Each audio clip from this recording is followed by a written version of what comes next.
Darako na po sa Ebanghelyo ng Kaligtasan. Tayo po panandaliang tumayo at binibigay ko po ang pagkataon sa ating beloved preacher, beloved Brother Albert Arevalo. Amen. Praise God. Praise the Lord. God bless so much, beloved co-preacher Ed Dumalaon. Praise the Lord. Tayo po'y manalangin po, mga minamahal. Opo dakila, mapagpala po naming Ama Diyos, na makapangyarihan sa lahat, pinakamamala po Yesu Cristo, sa mga unang bungang panalangin, minamahal ginigalang mala Pastor Wildes Radamed, lubos kayong pinagpapasalamat, na sa bawat yugto na yung malagawain na natapos na, natunay na yung pinagpalat nilang isan, mula sa Joyful Solemn, sa mga pag-uwit, mga beloved choir, sa mga pinagpala, at mga buhay na patutuo sa katapatan, yung mga anak sa pagbibigay, na ikasampung bahagi tando, gigit sa lahat sa iyong pagkilo sa mainam, sa aming kalagitnaan, sa iyong mga salita, malapang ibatid mo na sa ganang akin, tunay na wala akong magagawa, ako'y basahan lamang alabok, abo lamang sa iyong maharapan, ikaw isang tangi naming inaasahan, malapang isang mukol sa ito, pagpalain mo po kami, at sa unang bungang panalangin, minamahal, iginagalang mala Pastor Wildes Radameda, kami sumasampalataya at aming sinasaway, tinatapon sa impyerno, ang lahat mga demon gawa ng kaaway, evil spirit, distraction, demons of pride, doubts, unbelief cast out, in Jesus' name. Hallelujah, praise the Lord. Pinakamataas po na pagpupuri, pagluluwalhati, pagdadakila, pinakamataas na pagsamba, itangi lamang po sa ating pinakamamahal na Panginoon Hesus Kristo. Praise the Lord. We remember and cherish the blessed preaching and teachings of our dearly beloved parents in the Lord. Praise the Lord. Greetings to the beloved Alvera family, beloved children po, beloved co-workers, co-preachers, beloved brethren, beloved visitors, mga minamahal, isang mapagpalang madaling araw din po sa itinalaga ng mga ngaral po sa ating pong beloved ordained preacher po, maging sa kanyang mga mahal sa buhay, mga minamahal. At tayo po'y mag-aral ng banal salita ng ating pinakamamahal na Panginoon Hesus Kristo. Mga binabuksan po natin dito po sa aklat ng Genesis 22, 9-12. Kibilis lang po, Kylie. Sa aklat ng Genesis, Kapitulo 22, ang mga talatay 9 hanggang 12. At sila'y dumating sa dakong sa kanya'y sinabi ng Diyos, at nagtayo si Abraham doon ng isang dambana, at inayos ang kahoy, at tinalian si Isaac na kanyang anak, at inilagay sa ibabaw ng dambana, sa ibabaw ng kahoy. At inunat ni Abraham ang kanyang kamay at hinawakan ang sundang upang patayin ang kanyang anak. At tinawag siya ng anghel ng Panginoon mula sa langit at sinabi, Abraham, Abraham. Ang kanyang sinabi, narito ako. Dito sa 12. At sa kanya'y sinabi, huwag mong buhatin ang iyong kamay sa bata o gawan man siya ng anuman sapagkat talastas ko ngayon na ikaw ay natatakot sa Diyos sa parang hindi mo itinanggi sa akin ang iyong anak, ang iyong bugtong na anak. Palakpakan po natin ang ating pinakamamahal na Panginoon. Lahat ng mag-sovereign praise the Lord. Pagsasaayos ng paglilingkod, mga minamahal, ang ating pag-aralan sa ito, mga minamahal. Totoo na ang Diyos po natin ay buhay. Amen? Ang Diyos natin ay mapagpala. Amen? Subalit, bago kanya pagpalain, meron siyang ipapagawa sa iyo, mga minamahal, na dapat po nating gawin ng may kaayusan. Palakpakan po natin ang ating pinakamamahal na Panginoon. Si Abraham, bago po siya subukin ng mahal na Panginoon, pinangakuan na ng Diyos si Abraham na siya po ay lubusang pagpapalain ng ating pinakamamahal na Panginoon Hesus Kristo. Kaya nang dumating sa punto na ang pagsubok ni Abraham ay dumating sa kanya na ang sabi ng mahal na Panginoon, mga minamahal, kanyang ihandog ang kanyang anak na si Isaac sa mundog ng Moriah, mga minamahal. Ito po ay sa kinumagahan kanyang ginawa. Sinunod niya ang kalooban ng ating pinakamamahal na Panginoon. Subalit hindi po basta-bastang pagsunod, mga minamahal, nakita sa kanya ng ating pinakamamahal na Panginoon. Sapagkat isipin mo na lang, mga minamahal, kung ikaw ang tatayo sa sitwasyon ni Abraham, na sinabi ng Diyos, ihandog mo ang iyong kaisa-isa mong anak, mga minamahal.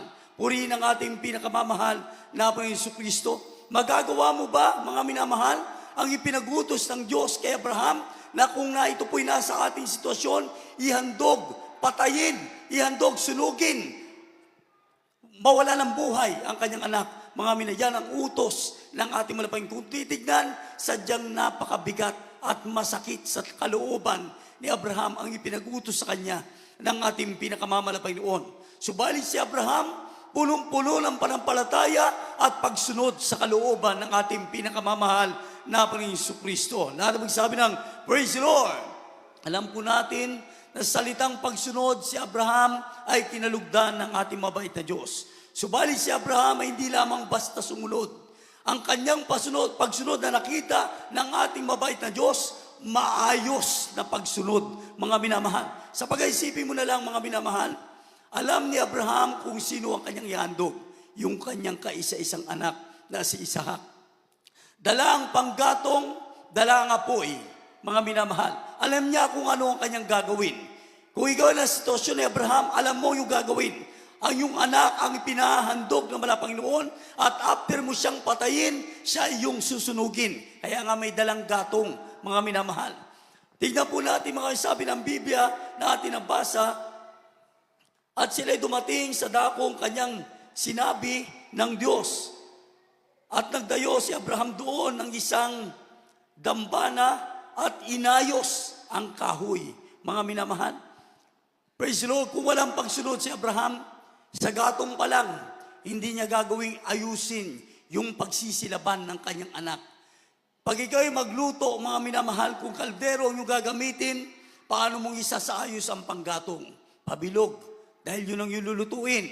Si Abraham, sa ganung paraan, kung anong haba ni Isaac, ganun inilinya niya yung kanyang panggatong gagamitin sa kanyang kaisa-isang anak, mga minamahal. Sa pag-aayos pa lang ng pagsisilaban ng iyong anak, mga kung wala kang pananampalataya sa ating Panginoon, hindi mo ito gagawin. Subalit si Abraham, ginawa niya alang-alang sa pagsunod sa ating mabait na Diyos. Palakpakan po natin ang ating pinakamamalampanginoon.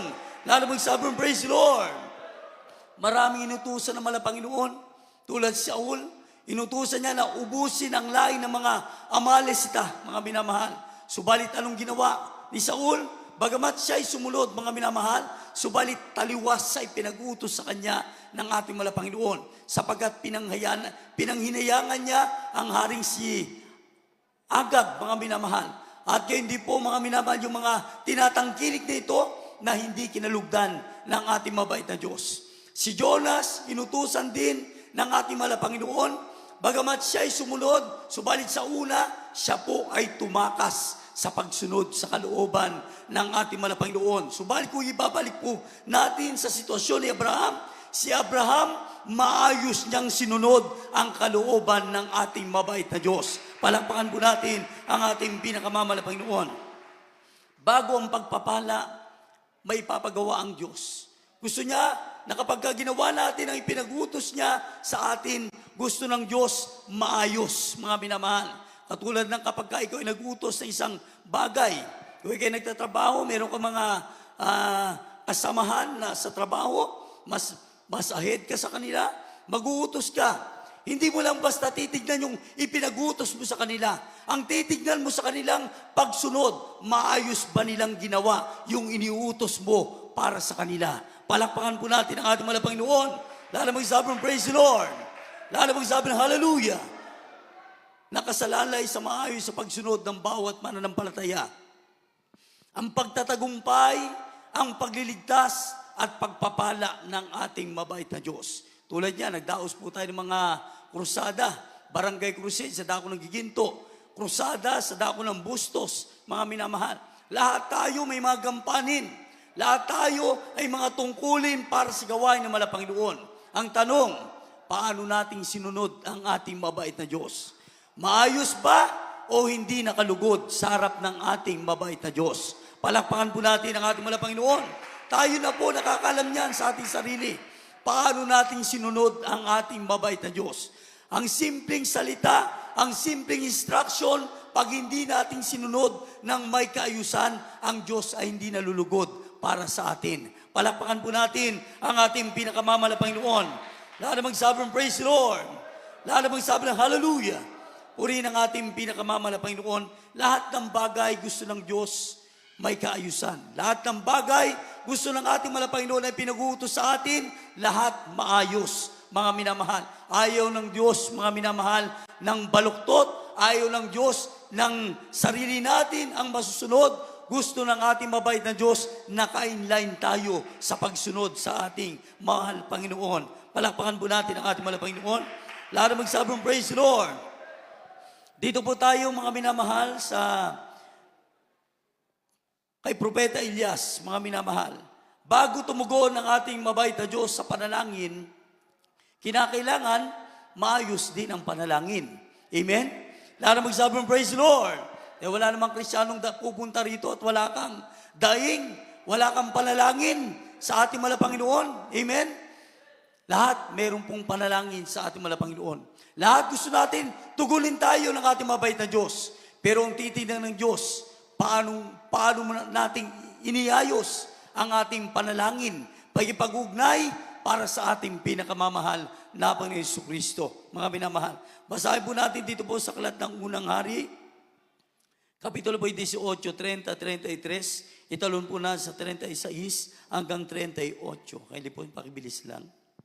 Sa Aklat ng Unang Hari, 18, 30 hanggang 33, talon sa 36 hanggang 38. Ganito po sinasabi.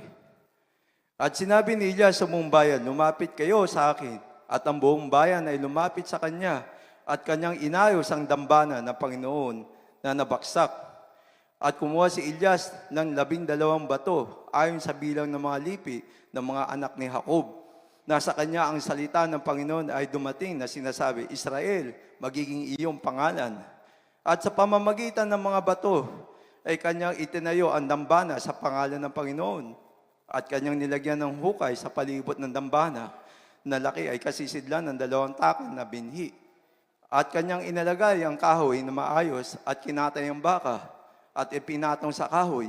At kanyang sinabi, punuin ninyo ang 4 na tapayan ng tubig at ibuhos ninyo sa handog na susunugin at sa kahoy. Sa 36, at nangyari sa oras ng paghahandog ng alay sa hapon, na si Elias na propeta ay lumapit at nagsabi, O Panginoon, na Diyos ni Abraham, ni Isaac at ni Israel, pakilala ka sa araw na ito na ikaw ay Diyos sa Israel at ako yung lingkod. Aking ginawa ang lahat na bagay na ito sa iyong salita. Dinggin mo ako upang matalastas ng bayang ito na ikaw ng Panginoon ay Diyos sa iyong pinapanumbalik ang kanilang puso. Nang magkagayon, ang apoy ng Panginoon ay nalaglag at sinupok ang handog na susunugin at ang kahoy at ang mga bato at ang alabok hinimura ng tubig ng nasa hukay. Amen. Praise the Lord. Palakpakan po natin ang ating pinakamamahal na Panginoon. Ay sa panahon po na yan, mga minapanahon ng tagtuyot, hinamon ni Propeta Elias ang 450 propeta ni Baal. Sa mga Israelita nilis ang landas, iba na kalang sinusunod, iba na kalang niluluhudan, iba na kalang sinasamba ang Diyos-Diyosan na si Baal, mga minamahal. Ay ang Diyos ay nagsugo sa pamagitan ng kanyang propeta na si Elias upang panumbalikin ang mga Israelita maglingkod sa buhay na Diyos, mga minamahal. Sa panahon po na yan, kahit sino pwede manalangin. Kahit yung mga propeta ni Baal, nanalangin din. Lahat kanilang ginawa, mga minamahal, para lang tumugon si Baal, subalit walang kahit isang tinig. Walang kahit isa na tumugon para ipakita na ang kalang Diyos na sinasamba ay buhay na Diyos. Kundi ang nakita, patay na Diyos sapagkat hindi tinugon ang kanilang panalangin, mga minamahal. Na sinabi ni Elias, sila'y magkatay ng baka. Si Elias ay gayon din, dahil sabi ni Elias, mas marami kayo, sa inyong bilang, mauna kayo magandog. Kanilang ginawa ang lahat ng bagay, mga minamahal. Subalit, walang Diyos na tumugon. Subalit ng si Elias na ang tumawag, na sabi ng Biblia, inayos niya, mga minamahal, yung dambana. Na sabi ng Biblia, sinabi ni Elias sa buong bayan, lumapit kayo sa akin, At ang buong bayan ay lumapit sa kanya at kanyang inayos ang dambana ng Panginoon at nanabagsak. At kumuha si Elias ng 12 bato ayon sa bilang ng lipi ng mga anak ni Jacob. At sa kanya sinalita ng Panginoon na ay dumating. At sinasabi, Israel ang magiging iyong pangalan. At sa pamagitan ng mga bato ay kanyang itinayo ang dambana sa pangalan ng Panginoon na kanyang nilagyan ng hukay sa palibot ng dambana. At ang laki ng kasidlan ng 2 takal na binhi at kanyang inilagay ang kahoy na maayos. Palakpakan po natin ang ating pinakamamala Panginoon, mga minamahal. Hindi po nalalayo na kapag tayo po ay dumadalangin, humaharap sa ating mabait na Diyos, kinakailangan katulad ng isinagawa ni Elias. Kung merong pong kinakailangang isaayos bago ka umarap sa malapanginoon, gawin mo, mga minamahal. Dahil ang Diyos hindi po basta-bastang tumutugon sa panalangin kahit Kristiyano ka na pag ang panalangin mo hindi maayos sa paningin ng ating mabait na Diyos. Palakpakan po natin ang ating pinakamamala Panginoon. Ating po bang